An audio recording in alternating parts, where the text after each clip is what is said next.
thanks so much for joining us at the Project Censored radio show. We're very glad right now to be joined by Joel Whitney, who's an award-winning journalist and author of Finks, How the CIA Tricked the World's Best Writers, and Flights, Radicals on the Run. He is a former features editor at Al Jazeera America and a founder and former editor-in-chief of Guernica. Joel, thanks so much for joining us. Pleasure to be here. Thanks for having me. Absolutely. So today we're going to be talking about Joel's most recent book, which is Flights, Radicals on the Run. And Joel, I want to start off with the layers of the book, because on its face, it could really just be about the stories from the U.S. empire's past. But as James Baldwin put it, history is not past. We are stuck in history, and history is stuck in us. And the book spans quite a bit of history, from more recent to further back in the earlier part of the 20th century. But of course, there's that commonality, the commonality of continued suppression of voices against U.S. government interests. So could you talk a little bit about how that red thread follows us from 100+ years ago up to today, and even how those stories uncover what one might call omens for the future? That is the whole work. I mean, I was writing these essays separately after a prior book called Finks, How the CIA Tricked the World's Best Writers. And, some of these stories were actually the result of FOIA requests that didn't come through in time for the first book. But I was thinking very much about this idea of censorship, what holds these stories together, and how to reverse engineer the idea of an institutional history of something like the CIA's Congress for Cultural Freedom from the first book into a series of microbiographies that encapsulate this idea of surveillance and violence and repression and censorship. I wrote these over several years. The oldest one is from 2014, but most of them were written just before and during the pandemic, which puts its own sort of frame around them. But I think the title sort of says it all. What is the response of these great minds? From Lorraine Hansberry and Seymour Hersh in the beginning, to Francis Stoner Saunders and people like pretty well-known people like Malcolm X and Angela Davis in the middle, and at the end, some of the guerrillas and writers from Central America. A lot of stories from Guatemala and Honduras. What do they have in common when this power, this sort of lone superpower, bears down on them? And so I was thinking about Flights in a couple of different ways, but the main way is, flights across borders and sovereignty and questions of citizenship. And so the through line plays with this idea of flights. There's all kinds of flights in the book, planes dropping bombs, as Graham Greene goes on a fly along with a French pilot during the French attempt to maintain its colony in Vietnam, and Greene's subsequent glimpse of the power of the Americans as they're taking over the mantle from the French, and Scott Momaday having his troubled character Abel in his novel Housemaid of Dawn watch the eagles flying and cavorting with each other just before he goes on an eagle hunt as he returns from World War II, quite damaged from the European theater of the war, to just all of the characters, George Oppen and Mary Oppen, fleeing across the border from McCarthyites in the early part of the 50s, sort of chasing or following, actually maybe leading some of the Hollywood 10 who they were friends with in LA when they left. So yeah, it's kind of a meditation on that through line of really great minds having to deal with these couple ways of maintaining their integrity, maintaining their work, maintaining their politics, while huge forces were brought to bear on them. Yeah, absolutely. And I want to talk a little bit about the concept of flights, because I found it fascinating that you highlight a very psychological aspect to being on the run as well. It's not just the physicalities of it. It's not like just the Hollywood chase idea, but the emotional and mental impacts of being hounded by the U.S. empire. Could you talk a little bit about those manifold iterations of being on the run? Yeah, I mean, I was really, my background is twofold. I came up sort of writing poetry, but then also as an editor. And so a lot of my sensibility is built around this idea of what's out there, what's already been written, what's in the archive. And you know, I think that the window into that you get from people like Angela Davis, for instance, or you know, the Oppens again, George Oppens' letters were published, and you can hear over the years the effect that this had on both him and his wife and their daughter. But at one point, Angela Davis likens it to kind of what and Scott Momaday elsewhere in the book calls blood memory, this sense of what our ancestors had to go through for their freedom, and what you know, the degree to which we're standing on their shoulders. And if you don't mind, I'm going to quote from Davis, who talked about her own nightly safe house transfers in 1970 when she was being chased by the American state. She said, "Living as a fugitive means resisting hysteria, distinguishing between the creations of a frightened imagination and the real signs that the enemy is near." And then I say, in her quest to, quote, elude him, outsmart him, she recalled, "Thousands of my ancestors had waited, as I had, for nightfall to cover their steps." In something like that, I got the chills because, you know, that's kind of it. We're not doing this alone. It's always been made hard. Gerald Horne, the historian, talks about American history as a series of counter-revolutions. And so if you're doing good work in this country, you will be chased, as I say, possibly out of print, across a border, or in the worst cases into an early grave, as some of the characters do and are. And you know, it's worth stating too, in the middle and final sections of the book, you move from this kind of palpable McCarthyite way that the FBI would show up at the Oppens house and interview them, and that moves into this much more silent, nefarious penetration. Both of those were already there, but in some of the essays around American Indian movement and AIM that come in the middle and late in the book, you get the confessions of retired agents who are telling us that they wanted us to be as paranoid as Angela Davis reports being, and they wanted that paranoia to be part of what splits us, makes us suspect each other of being infiltration agents, or of being on the wrong side, or being two-faced Janus figures. Um, and so the book's layers kind of appeared to me as always, as I delved into the archives and into the stories and into the biographies. A lot of these are review essays of films that give me an excuse to pitch these stories to editors who always need something new on these historical subjects. And I think my editors were very generous. I don't think they knew that I had this trigger of a chase scene, so to speak. I'm not too much of a purist to not, you know, to resist the Hollywood chase scene. And some of the essays, the Garcia Marquez, when he's you know, he's running to Paris, or he's driving to his first vacation in a long time, and he gets the idea for the first sentence of 100 Years of Solitude. And as he's sort of working out how that sentence will inform the novel, he's aware that he's not allowed into the United States.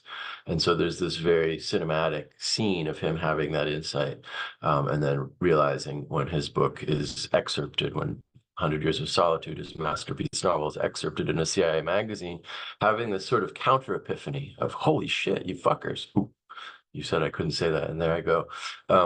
But having this counter epiphany of disgust at this contradiction, that he's being smuggled into a magazine created by a country where he's banned from entering its borders, alongside, you know, again, the Oppens having this moment in the Sonoran Desert, where they're realizing that though they've done everything right, they you know, George earned a Purple Heart in World War II. Here they are, becoming political refugees, crossing the desert to end up in the haven of Mexico. And so throughout these flights and these stories and these epiphanies, and all the different ways that I could find to fit flights in, and luckily have my editors not cut too many of them because I don't think any of my editors were aware of what this project was, and I was only, to be fair, vaguely aware. Throughout, especially in the first half of the book, Mexico is kind of the haven that the U.S. pretends itself to be for immigrants, and that struck me almost by accident as I looked at these stories. I thought of all of the activists and writers who had to flee and saw Mexico City as the place where they were safe. Yeah, and I want to dig into a little bit of that too, because when you when you first start reading the book, you're like, oh, this is, the US going after Americans for, the counter revolution. But there's a very global feel to the book. And you don't just focus on people in the US or even American citizens running from the US empire. And it really shows how the US empire's tentacles reach far outside our own borders, not least of all, as you mentioned briefly, places like Honduras and Guatemala. And of course, what that means in terms of any nations or even a personal sovereignty that you're allowed from the US empire. So I'm curious, why did you choose to focus on people like Berta Cáceres and Gabriel Garcia Marquez and Diego Rivera, who weren't actually Americans and yet were hounded by the US empire? I mean, the really the the prosaic kind of boring version of that is that I lived in Central America for 2 years and I internalized a lot of the rebel histories of Central and South Americans. And the visions of people from early founders to up to Che Guevara, up to Lula da Silva of one large America. And I think you see that most explicitly in the Diego Rivera. It's basically my review of his largest mural, which was on display in San Francisco. And in that great San Francisco mural, whose name is escaping me right now, he's painting that vision. He's got figures like John Brown, Simon Bolivar. He's got depictions of anti-fascist Hollywood, the Hollywood 10 before they were chased to Mexico City. And it's a compelling vision for me, like of a sovereignty and a citizenship that if you're not indigenous must be humble. And throughout the little mini book tour that I've been on for this book, I've alluded constantly to that great T-shirt, which is um, powerful in the work that it does. It has a picture of Geronimo and a few other resistance indigenous fighters, and it says, if you don't look like this, then you are an elite, quote, illegal alien. So that vision of sovereignty that was stolen by Europe, that vision of all the borders we cross in defense of the, let's say, Monroe Doctrine, as well as the Truman Doctrine, it the amount of invasions that the U.S. has done is seemingly infinite. And so I just decided to locate this particular version of this meditation in the Americas. So the action, those chases in this book mostly take place in the Americas. Canada mostly gets off the hook. But and it's sort of a reflection of what I've read, what I've experienced, what I've meditated on. But yeah, you're right that you see a couple Brits in there. You see a lot of Black American figures whose sense of their citizenship is always in flux throughout the civil rights and the anti-communist Cold War period. You've got, Paul Robeson meditating on to what degree he's an American. He's simultaneously being held up as the ultimate sort of Black citizen in some sense as a sort of an advertisement for the American way. But then when he speaks out against fascism and against the drives towards war against Russia after World War II, in a place where I grew up, by the way, Peekskill, he's chased out. And so the figures, when I lived in Central America, Rigoberta Menchú was sort of still a legendary figure, and I had missed her, being controversialized until much later for supposedly, conflating scenes in her memoir, I, Rigoberta Menchú. But yeah, the whole thing was me sort of doing this piecemeal meditation on figures that I think in many cases we know, or in some cases I have a relationship to and wanted to know better. And how, if you looked at their stories together, you would see that this myth of American freedom, of America as sort of, even America in quotes, US American freedom, um, as real, sort of falls apart pretty quickly. And if you see these stories together, I think you start to sense that anytime someone's doing effective work towards change, it may return 10, 20, 30, 50 years later if the ideas prevail, which a lot of them do. I have to say that that's the one hopeful thing in the book. But a lot of them in real time, like the civil rights movement is delayed. Paul Robeson was basically articulating in the late 40s what needed to be done after World War II. And his vision was delayed by about 20 years. And even then, it was hard fought. And certain people were assassinated, like Malcolm X, with, by the way, 9 informants in the room.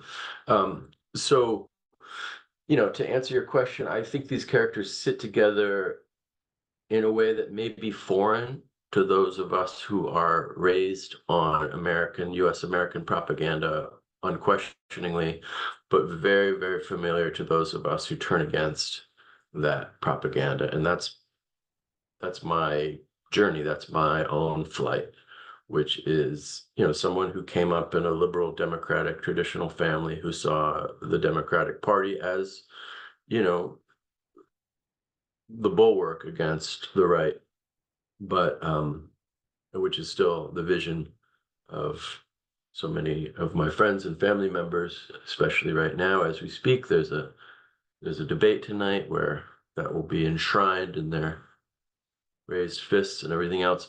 But I'm in a place where I'm turning against that, and I'm starting to see that the short-term idea of slowing down and don't go too far too fast, which is what these characters were told every decade throughout my parents and my own life, they hang together and they're instructive to us all. Absolutely. And I'm reminded of which I think everyone should read, which we astonishingly did not read in history class, Martin Luther King Jr.'s letter from Birmingham jail, where he talks about how the well-meaning white liberal who just says, "Oh, wait a bit, go slower," is far more dangerous than just your average KKK member, because you know exactly where they stand. So that kind of liberal mentality is, I feel, also far more dangerous because it suggests that it wants to help you. It wants to help the poor and the needy and the oppressed, and yet the policies remain the same. And I wanted to also ask about the choices that you made, because I think a lot of people have this, you've got a picture of Shay behind you. People have this feeling about radicals and revolutionaries, like, oh, they're just, they got the guns, the Huey P. Newton picture is not a picture of him sitting there reading. It's a picture of him with a gun strapped across his chest. There's this picture of like the militant, which I would say is also true, but there's a huge facet that's missing, and that's the poets and the artists, which are oftentimes a side of the militant. And I think what's really powerful and important that you cover is that these were authors and artists and poets. And this again highlights to me the importance of culture in combating oppression, but also how a nod to your first book, how the government tries to use culture for its own propaganda and means. And I was wondering if you could talk a little bit about this, the role of art on both sides of this coin. I mean, again, the boring first answer is that I can't, I did my MFA in poetry. Trying to say that with a straight face. No, I wanted to learn how to write, and I thought poetry has the smallest unit to take in at a time, and it's really intense. And I wanted to learn how to write sentences, and some of my teachers are still in my head. I shifted in addition to poetry to being a magazine editor, but it was my first one was a cultural magazine, and I always wanted to bring where possible, a poet's sensibility to language and to even the language of politics and history. And so that's still in me, whether I like it or not. But it's also a gesture that I think I inadvertently learned from the Cold War. I think the Cold Warriors wanted the American arts to be kind of a calling card, first to Europeans and then to the people of what were then called the Third World.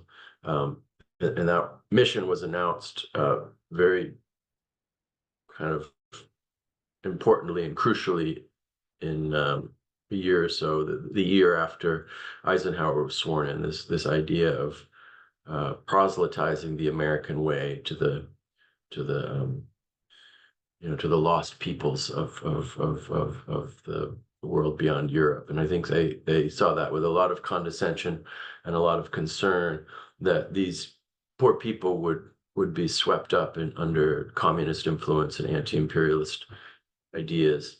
And so um, there was this idea that a cultural mission, a mission of culture was needed. It wouldn't happen in McCarthyite America with right-wing figures stopping things like that. Um, and so without my knowing it, this program that had been partly a CIA program, the Congress for Cultural Freedom, was the subject of my first book, which is a CIA front, which created magazines and brought symphony orchestras to Europe and brought the first abstract expressionist exhibition to Europe. And as I've always said, when it's music or painting, even if there's kind of an undercurrent of secrecy around the who's actually paying for it, the soft power part of that doesn't quite bother me as much as the magazine program that the CIA started.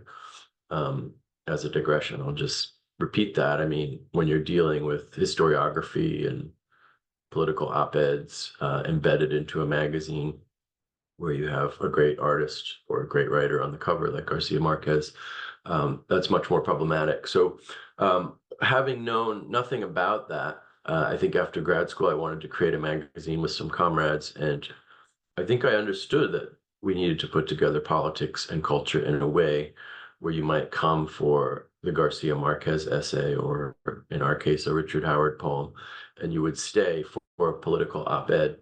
So that was intuitive, and it was probably ingested through various kind of cultural filters that I was partly aware of and partly unaware of. But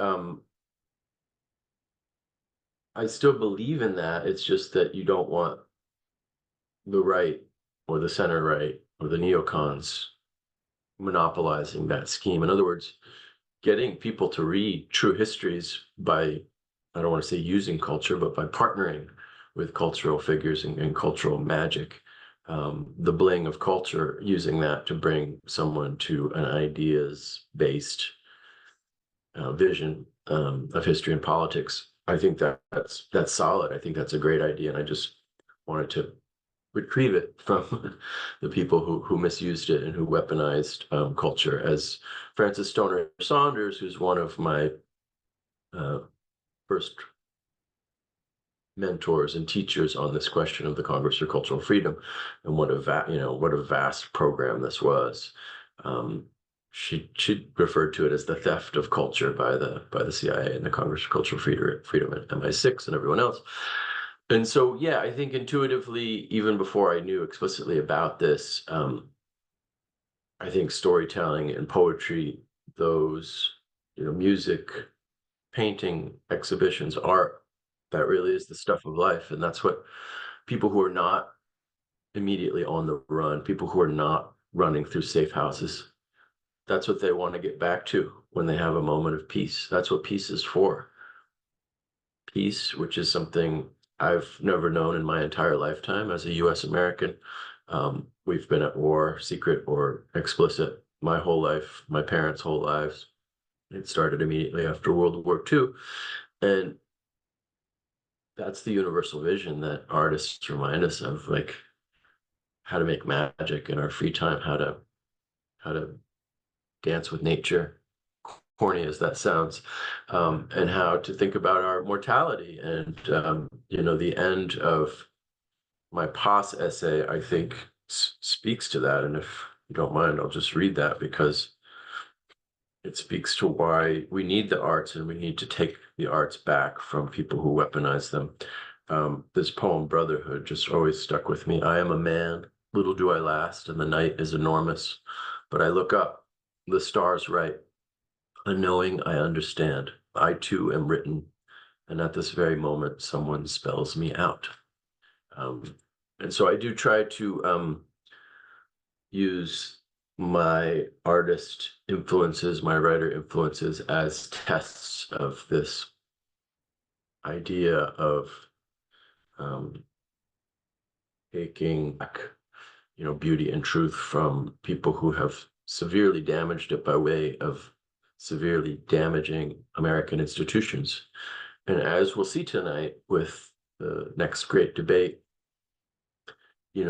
what we're going to be forced to do is kind of narrow our vision and look at this sort of lesser evil dualism that is being foisted upon us as propaganda. And, we don't have to completely ignore that to realize that all the great writers and artists and activists and historians are telling us that when we're really paying attention, when we're really wise and we're really awake and we're really listening to all of those whose, I'll say the cliche again, whose shoulders we stand on, then we're not narrowing our vision. We're broadening our vision. We're doing what N. Scott Momaday did when he thought about the horse coming into Kiowa culture, which is the horse puts you up on this higher plane where you can see further into the horizon and into the distance.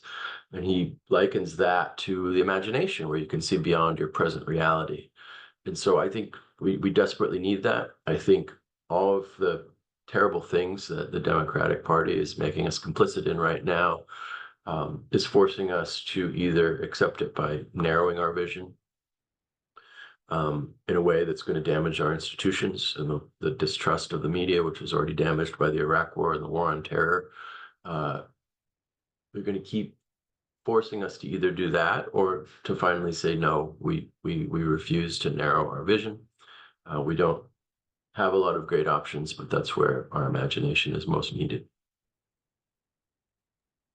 Yeah, that's very beautifully put. And I think it also highlights the importance of artists not being useful idiots, knowing that this is what happens. And I could speak myself for hours, having been in a political rock band, how hard they try to make you write love songs, how hard they try to make you write vapid, bubblegum type stuff that no one really needs because we've got oodles. It is a concerted effort, and it would behoove all artists to understand that is the goal. And so I think, artists or no, people should absolutely check out both of your books. First one is Finks: How the CIA Tricked the World's Best Writers, and Flights: Radicals on the Run. Joel, thank you so much for taking the time to talk about your book and to beautifully contextualize this topic. So much, Eleanor. It's a pleasure. Congrats.